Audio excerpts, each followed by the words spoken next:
नमस्कार दोस्तों, हिंदी कहानी की कक्षा में आप सभी का स्वागत है। लीजिए सुनिए मुंशी प्रेमचंद की लिखी कहानी माता का हृदय। माधवी की आंखों में सारा संसार अंधेरा हो रहा था। कोई अपना मददगार दिखाई न देता था। कहीं आशा की झलक न थी। उस निर्धन घर में वह अकेली पड़ी रोती थी और कोई आंसू पोंछने वाला न था। उसके पति को मरे हुए 22 वर्ष हो गए थे। घर में कोई संपत्ति न थी। उसने न जाने किन तकलीफों से अपने बच्चे को पाल पोस कर बड़ा किया था। वही जवान बेटा आज उसकी गोद से छीन लिया गया था। और छीनने वाले कौन थे? अगर मृत्यु ने छीना होता तो वो सब्र कर लेती।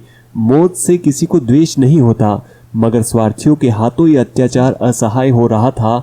इस घोर संताप की दशा में उसका जी रह रह कर इतना विकल हो जाता कि इसी समय चलूं और उस अत्याचारी से इसका बदला लूं जिसने उस पर निष्ठुर आघात किया है। मारूं या मर जाऊं, दोनों ही में संतोष हो जाएगा।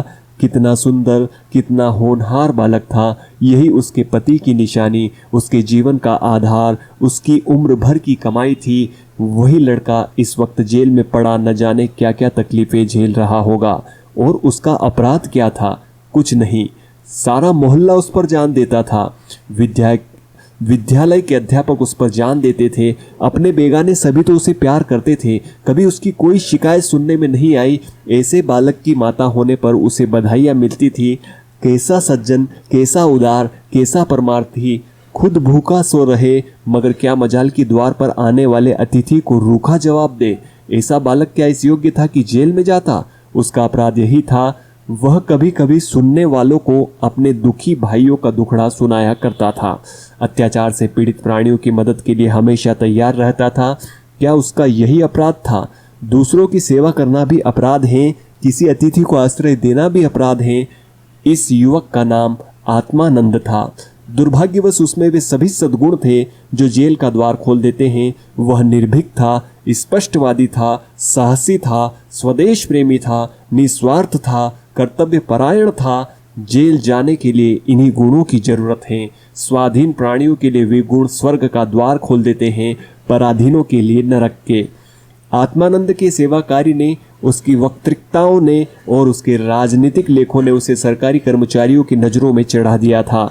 सारा पुलिस विभाग नीचे से ऊपर तक उससे सतर्क रहता था। सबकी निगाहें उस पर लगी रहती थी। आखिर जिले में एक भयंकर डाके ने उन्हें इच्छित अवसर प्रदान कर दिया। आत्मानंद के घर की तलाशी हुई। कुछ पत्र और लेख मिले जिन्हें पुलिस ने डाके का बीजक सिद्ध किया। लगभग 20 युवकों की एक टोली फांस ली गई। आत्मानंद इसका मुखिया ठहराया गया। शहादतें हुई। इस बेकारी और गिरानी के जमाने में आत्मा से सस्ती और कौन वस्तु हो सकती है? बेचने को और किसी के पास रह ही क्या गया है? नाम मात्र का प्रलोभन देकर अच्छी से अच्छी शहादतें मिल सकती हैं और पुलिस के हाथ तो निकृष्ट से निकृष्ट गवाहियां भी देववाणी का महत्व प्राप्त कर लेती हैं। शहादतें मिल गई। महीने भर तक मुकदमा क्या चला, एक स्वांग चलता रहा और सारे अभियुक्तों को सजाएं दे दी गई। आत्मानंद को सबसे कठोर दंड मिला, 8 वर्ष का कठिन कारावास। माधवी रोज कचहरी जाती, एक कोने में बैठी सारी कार्रवाई देखा करती। मानवीय चरित्र कितना दुर्बल, कितना नीच है, इसका उसे अब तक अनुमान भी न हुआ था। जब आत्मानंद को सजा सुना दी गई और वह माता को प्रणाम करके सिपाहियों के साथ चला तो माधवी मूर्छित होकर गिर पड़ी। 2-4 सज्जनों ने उसे एक टांगे पर बैठाकर घर तक पहुंचाया। जब वह होश में आई, उसके हृदय में शूल सा उठ रहा है। किसी तरह धैर्य नहीं होता। उस घोर आत्मवेदना की दशा में अब जीवन का एक लक्ष्य दिखाई देता है और वह इस अत्याचार का बदला। अब तक पुत्र उसके जीवन का आधार था, अब शत्रुओं से बदला लेना ही उसके जीवन का आधार होगा। जीवन में उसके लिए कोई आशा न थी। इस अत्याचार का बदला लेकर वह अपना जन्म सफल समझेगी। इस अभागे नर पिशाच बख्शी ने जिस तरह उसे रक्त के आंसू रुलाए हैं, उसी भांति यह भी उसे रुलाएगी।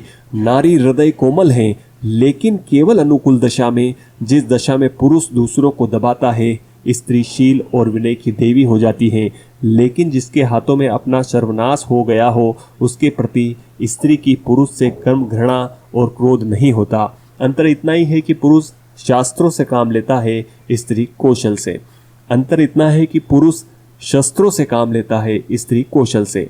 रात बीतती जाती थी और माधवी उठने का नाम न लेती थी। उसका दुख प्रतिकार के आवेश में विलीन हो जाता था, यहाँ तक कि इसके सिवा उसे और किसी बात की याद न रही। उसने सोचा कैसे यह काम होगा।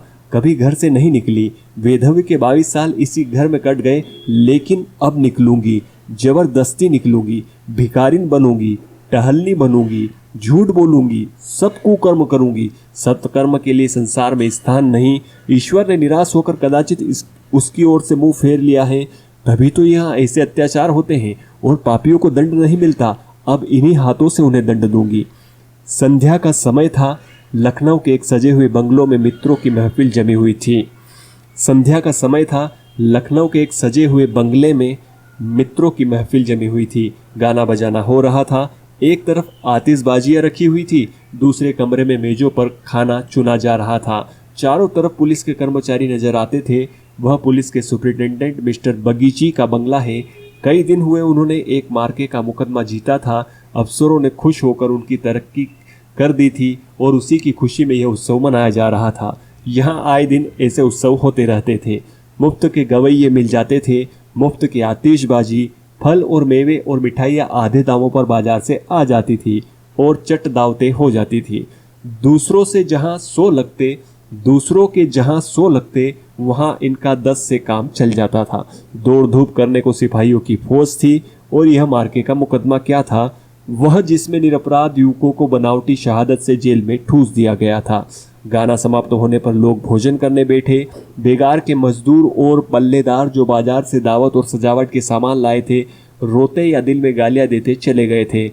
पर एक बुढ़िया अभी तक द्वार पर बैठी हुई थी और अन्य मजदूरों की तरह वह भुनभुना कर काम न करती थी। हुक्म पाते ही खुश दिल से मजदूर की तरह हुक्म बजा लेती थी। यह माधवी थी जो इस समय मजदूरनी का वेश धारण करके अपना घातक संकल्प पूरा करने के लिए आई थी। मेहमान चले गए, महफिल उड़ गई, दावत का सामान समेट लिया गया, चारों ओर सन्नाटा छा गया, लेकिन माधवी अभी तक वहीं बैठी थी। सहसा मिस्टर बागची ने पूछा, बुढ़ी तू यहाँ क्यों बैठी है? तुझे कुछ खाने को मिला क्या? माधवी, हाँ हुजूर मिल गया। बागची, तो जाती क्यों नहीं? माधवी, कहाँ जाऊं सरकार, मेरा कोई घरद्वार थोड़ी ही है। हुक्म हो तो यहीं पड़ी रहूं, पाव भर आटे की परवस्ती हो जाए हुजूर। बच्ची, नौकरी करेगी? क्यों नहीं करूंगी सरकार, यही तो चाहती हूँ। बागची, लड़का खिला सकती हैं? हाँ हुजूर, वह मेरे मन का काम है। बागची, अच्छी बात है, तो आज ही से रह, घर में देख, जो काम बताए वही कर। 1 महीना गुजर गया। माधवी इतना तन मन से काम करती है कि सारा घर उससे खुश है। बहूजी का मिजाज बहुत ही चिड़चिड़ा है। वह दिन भर खाट पर पड़ी रहती है और बात बात पर नौकरों पर झल्लाया करती है, लेकिन माधवी उनकी घुड़कियों को भी सहर्ष सह लेती है। अब तक मुश्किल से कोई दाई 1 सप्ताह से अधिक ठहरी थी। माधवी का कलेजा है कि जेली कटी सुनकर भी मुख पर मेल नहीं आने देती। मिस्टर बागची के कई लड़के हो चुके थे, पर यही सबसे छोटा बच्चा था। बच्चे पैदा तो हष्ट पुष्ट होते, किंतु जन्म लेते ही उन्हें एक न एक रोग लग जाता था और कोई 2-4 महीने, कोई साल भर जीकर चल देता था। माँ बाप दोनों इस शिशु पर प्राण देते थे। उसे जरा जुकाम भी हो तो दोनों विकल हो जाते थे। स्त्री पुरुष दोनों शिक्षित थे, पर बच्चे की रक्षा के लिए टोना टोटका, दुआ ताबीज, जंतर मंतर एक से भी इनकार न करते थे। माधवी से यह बालक इतना हिल गया कि एक क्षण के लिए भी उसकी गोद से न उतरता। वह कहीं एक क्षण के लिए चली जाती तो रो रो कर दुनिया सिर पर उठा लेता। वह सुलाती तो सोता, वह दूध पिलाती तो पीता, वह खिलाती तो खेलता। उसी को वह अपनी माता समझता। माधवी के सिवा उसके लिए संसार में कोई अपना न था। बाप को तो वह दिन भर में केवल 2-4 बार देखता और समझता यह कोई परदेसी आदमी है। माँ आलस्य और कमजोरी के मारे गोद में लेकर टहल न सकती थी। उसे वह अपनी रक्षा का भार संभालने के लिए योग्य न समझता था और नौकर चाकर उसे गोद में ले लेते तो इतनी बेदर्दी से कि उसके कोमल अंगों में पीड़ा होने लगती थी। कोई उसे ऊपर उछाल देता था, यहाँ तक कि अबोध शिशु का कलेजा मुंह को आ जाता था। उन सबों से वह डरता था। केवल माधवी थी जो उसके स्वभाव को समझती थी। वह जानती थी कि कब क्या करने से बालक प्रसन्न होगा, इसलिए बालक को भी उससे प्रेम था। माधवी ने समझाया था यह कंचन बरसता होगा। माधवी ने समझा था यह कंचन बरसता होगा, लेकिन उसे देखकर कितना विस्मय हुआ कि बड़ी मुश्किल से महीने का खर्च पूरा पड़ता है। नौकरों से 1-1 पैसे का हिसाब लिया जाता है और बहुधा आवश्यक वस्तुएं भी टाल दी जाती हैं। एक दिन माधवी ने कहा, बच्चे के लिए कोई तेज गाड़ी क्यों नहीं मंगवा देती? गोद में उसकी बाढ़ मारी जाती है। मिसेज बागची ने कुंठित होकर कहा, कहाँ से मंगवा दूं? कम से कम 50-60 रुपए में आएगी, इतने रुपए कहाँ हैं? माधवी, मालकिन आप भी ऐसा कहती है। मिसेज बागची, झूठ नहीं कहती। बाबूजी की पहली स्त्री से 5 लड़कियां और हैं, सब इस समय इलाहाबाद के एक स्कूल में पढ़ रही है। बड़ी की उम्र 15-16 वर्ष से कम न होगी। आधा वेतन तो उधर ही चला जाता है। फिर उनकी शादी की भी तो फिक्र है। 5 के विवाह में कम से कम 25,000 लगेंगे, इतने रुपए कहाँ से आएंगे? मैं चिंता के मारे मरी जाती हूँ। मुझे कोई दूसरी बीमारी नहीं है, केवल चिंता का रोग है। माधवी, घूस भी तो मिलती है। मिसेज बागची, बूढ़ी, ऐसी कमाई में बरकत नहीं होती। यही क्यों सच पूछो तो इसी घूस ने हमारी यह दुर्गति कर रखी है। क्या जाने औरों को कैसे हजम होती है। यहाँ तो जब ऐसे रुपए आते हैं तो कोई ना कोई नुकसान भी अवश्य हो जाता है। एक आता है, 2 लेकर जाता है। बार बार मना करती हूँ, हराम की कोड़ी घर में न लाया करो, लेकिन मेरी कौन सुनता है। बात यह थी कि माधवी को बालक से स्नेह होता जाता था। उसके अमंगल की कल्पना भी वह न कर सकती थी। वह अब उसी की नींद सोती और उसी की नींद जागती थी। अपने सर्वनाश की बात याद करके एक क्षण के लिए बागची पर क्रोध तो हो आता था और घाव फिर हरा हो जाता था, पर मन पर कुत्सित भाव का आधिपत्य न था। घाव भर रहा था, केवल ठेस लगने से दर्द हो जाता था। उसमें स्वयं टीस या जलन न थी। इस परिवार पर अब उसे दया आती थी। सोचती, बेचारे यह छीन छपट न करे तो कैसे गुजर हो। लड़कियों का विवाह कहाँ से करेंगे? स्त्री को जब देखो बीमार ही रहती है। उन पर बाबूजी को एक बोतल शराब भी रोज चाहिए। यह लोग स्वयं अभागे हैं, जिसके घर में 5-5 कुंवारी कन्याएं हो, बालक हो होकर मर जाते हो, घरनी बीमार रहती हो, स्वामी शराब का तली हो। उस घर यूं ही ईश्वर का कोप है। इनसे तो मैं अभागिन ही अच्छी। दुर्बल बालकों के लिए बरसात बुरी बला है। कभी खांसी है, कभी ज्वर, कभी दस्त। जब हवा में ही शीत भरी हो तो कोई कहाँ तक बचाए। माधवी एक दिन अपने घर चली गई थी। बच्चा रोने लगा तो माँ ने एक नौकर को दिया, इसे बाहर बहला ला। नौकर ने बाहर ले जाकर हरी हरी घास पर बैठा दिया। पानी बरस कर निकल गया था। भूमि गीली हो रही थी, कहीं कहीं पानी भी जमा हो गया था। बालक को पानी में छपके लगाने से ज्यादा प्यारा और कौन खेल हो सकता है। खूब प्रेम से उमंग उमंग कर पानी में लौटने लगा। नौकर बैठा और आदमियों के साथ गपशप करता घंटों गुजर गए। बच्चे ने खूब सर्दी खाई। घर आया तो उसकी नाक बह रही थी। रात को माधवी ने आकर देखा तो बच्चा खांस रहा था। आधी रात के करीब उसके गले से खुरखुर की आवाजें निकलने लगी। माधवी का कलेजा सन्न से हो गया। स्वामिनी को जगाकर बोली, देखो तो बच्चे को क्या हो गया है? क्या सर्दी वर्दी तो नहीं लग गई? हाँ, सर्दी ही मालूम होती है। स्वामिनी हक बका कर उठ बैठी और बालक की खुरखुराहट सुनी तो पांव तले जमीन निकल गई। यह भयंकर आवाज उसने कई बार सुनी थी और उसे खूब पहचानती थी। व्यग्र होकर बोली, जरा आग जलाओ। थोड़ा सा तंग आ गई।